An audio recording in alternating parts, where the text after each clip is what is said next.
OK， 繼續履卦嘅爻辭第二部分上卦天澤履，咁即係天啦呢部分。咁天咧，我哋就知道咧，佢係講緊同一啲時機啊、一啲創新啊呢啲有關嘅嚇。睇下佢個故事呢部分講乜嘢。咁周文王喺呢個時候咧，其實佢就諗緊，咁到底而家咁係唔係一個恰當嘅時機咧，去打通前往東面殷商嗰條通道咧？咁邊個把關住東面通道啊？就係崇侯府啊！有乜計仔咧？有冇一啲乜嘢創新啲嘅計劃咧？嘅想法咧？有冇咧？有咩後果咧？如果呢個時候過去嘅話，咁呢部分講呢啲嘅，咁我哋睇一睇佢個諗法係點樣。9.4，佢話履虎尾，索索中吉。履虎尾我哋解釋咗啦，即係真係去踐踏老虎嗰條尾巴，即係踩入人哋嗰個地盤啊。而嗰個虎咧，我認為係就係崇侯虎啊。佢依度嘅意思係乜嘢咧？即係話，如果我真係去踩老虎嘅尾巴咧，索索個心咧都只不過係會被嚇一嚇啫。即係你一踩老虎嗰條尾，嗰老虎即刻可能即刻即係想咬你咁嘅勢啦嚇。但係咧，咁你又驚一驚啦。但係都只係驚一驚啫。中吉最終咧，其實都冇事發生嘅嚇，能夠通過嘅。嗰個索字咧其實下面係一個心啦嚇，上面都係讀索啦。我哋其實索咧，例如話嗰個月光咧嚇，我哋會話朔月、望月即係初一就朔月即係好暗啊！即係冇月光，好似個月光冇咗一忽咁解嘅。其實係朔，即係好似冇咗一忽咁樣望月就月15啦嚇，即係月圓嘅時候。咁你所以下低加個心咧，即係好似個心冇咗一忽。我哋今天講咧，即係好似離一離啊，個心有時俾人嚇一嚇，離一離就係索索啊。所以不過咧，中吉最終都冇問題嘅。象曰就話啦，你話索索中吉啊，志行也即係你意志好堅定喎，似乎即係認為一定冇問題喎嗱。咁我又畫咗幅圖阿周文王喺度諗如果我真係派兵過去踩老虎條尾，老虎啊，梗係想咬我啦。咁都只係會驚一驚啫驚一驚即係大家可以望下嗰個公仔，驚一驚嚇一嚇，但係最終都冇嘢嘅，即係咁樣嘅意思咁呢個四爻即係不及啊嘛。我哋知道四爻就係即係未有認為唔係時機開路即係可以啦。簡單講，即係即係佢冇認為唔係時機，可以過去睇下過分係點講。上九就係過分啦。我哋知道佢講乜嘢啊？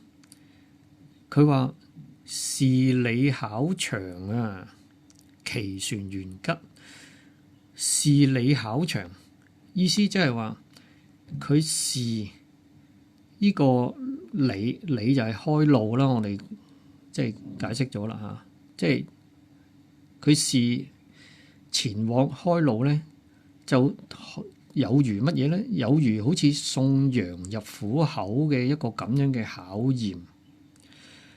嗰個長字我哋睇下個長字佢事字部隔離係羊，即係嗰啲要嚟祭祀嗰啲羊其實真係送羊入虎口咁解，即係九死一生嘅，即係嗰隻羊係一定係犧牲嘅咁樣嘅意思。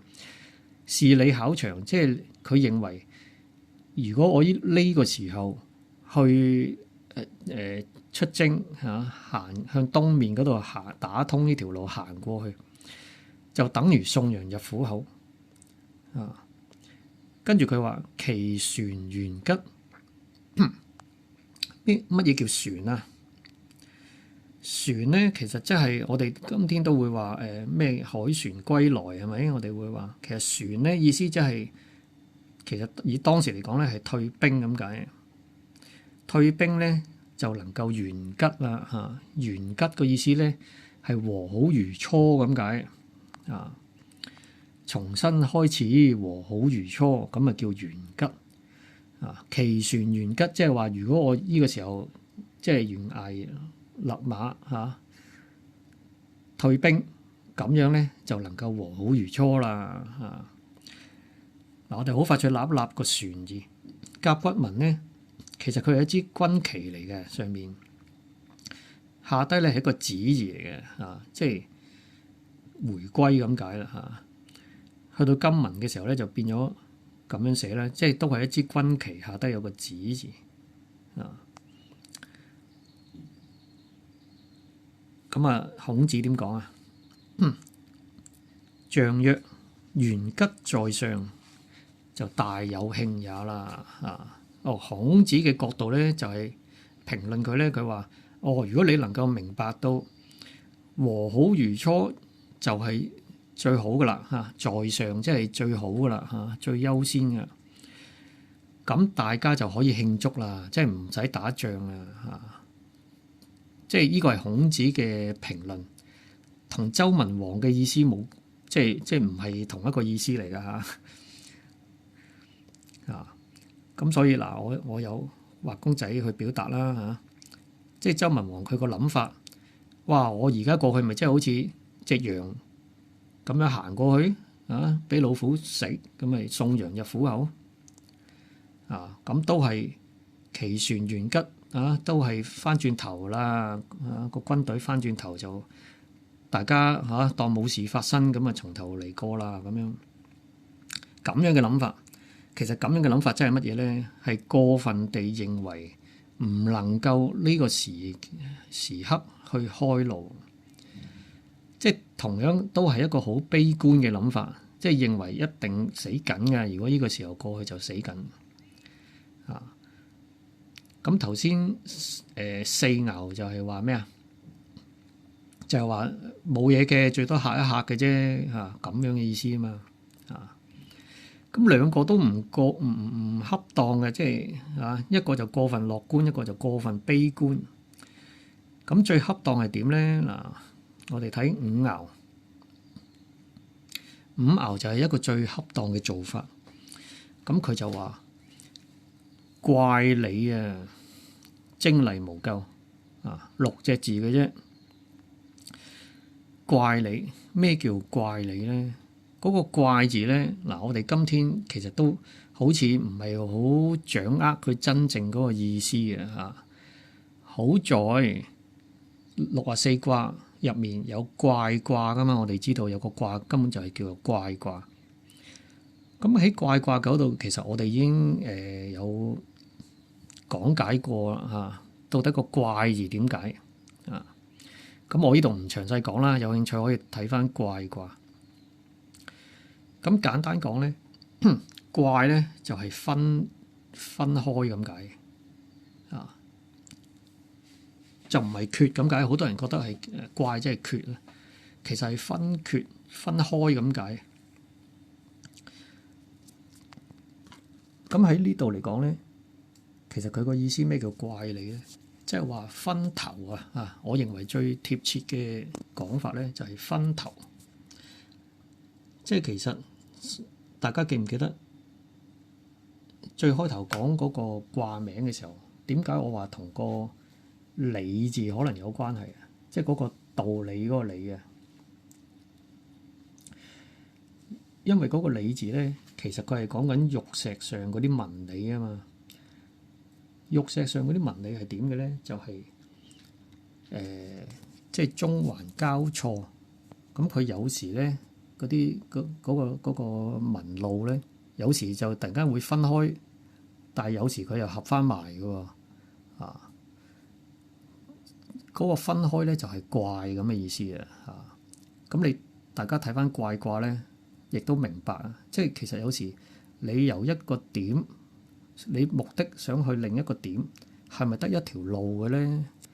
你唔係得一條路嘅，可能可以有其他路繞過去啊，都得嘅啊！咁我又講行山啦嚇，我哋經常都知道噶啦，殊途同歸噶嘛，好多路其實都係唔係得一條路嘅嚇。咁佢呢度個意思就係咁啊，分頭去開踏呢條即係邁向東面殷商嗰條路啦嚇，分頭去啦。但係咩叫分頭咧？具體少少係咩意思咧？即係話一方面就收兵，就鞏固翻嗰個聯軍嘅實力啊，建立一個同盟。點解我會咁樣講咧？我係咪作出嚟嘅咧？即係其實我推理出嚟嘅，因為我哋知道而家講緊履卦啦嚇，再過多2個卦咧，跟住就係同人卦噶啦，就係講同盟嘅。其實係一方面就係建立同盟，而另一邊係點咧？另一方面喺呢一刻就點做咧？就係派遣一個使者前往殷嗰邊同商王咧就議和嗱，又係唔係我作出嚟嘅咧？唔係我作嘅，其實係我，因為我哋知道履卦，我哋之後下一個卦咧就係講泰卦，泰卦否卦啦嚇。咁泰卦否卦其實係講乜嘢嘅咧？我而家預先呢度講咧，簡單講咧，其實就係派一個使者去同商王議和。咁所以呢度就2條路，即係唔係打過去，唔係用一種直接用個軍隊咁樣踐踏過去嘅做法，而係行另外一啲路，一個創新嘅路，就係議和，同一時間鞏固個實力，就係咁樣樣。所以點解我話履卦係好緊要咧？喺64卦嗰個發展入面睇埋落去先講啦嚇。跟住佢就話精厲無咎怪履精厲無咎。精我哋就知啦，精就係偵測咁解，即係你留意住嗰個情況，無時無刻都要留意住嗰個發展係點樣。厲咧就係嚴厲，即係要好嚴厲咁樣去留意住，咁你先至唔會錯無咎就唔會犯錯啦。咁呢個就係一個最恰當嘅做法，即係你唔好過分樂觀，以為呢個時候就係時機可以去出征啦，又唔好過分悲觀，覺得送羊入虎口，即係送死嘅啫咁樣，冇嘢可以做噶啦呢一刻都係翻去做翻原本做嘅事算啦咁。即係放棄啊！其實呢個即係放棄，又係過分悲觀。應該點咧？應該恰當地用另外一啲路去實踐你想做嘅嘢。象曰：怪履，你話怪履精厲無咎為正當有啦。孔子嘅評語就係恰當啦你呢個情況咁樣諗咧，就恰當啦咁嘅意思。係啦，這想法就恰當啦咁所以咧五爻就係簡單講就係恰當地把握時機，用創新嘅方式去開路咁呢個就係最重要做嘅嘢OK，好，呢部分講到呢度啦。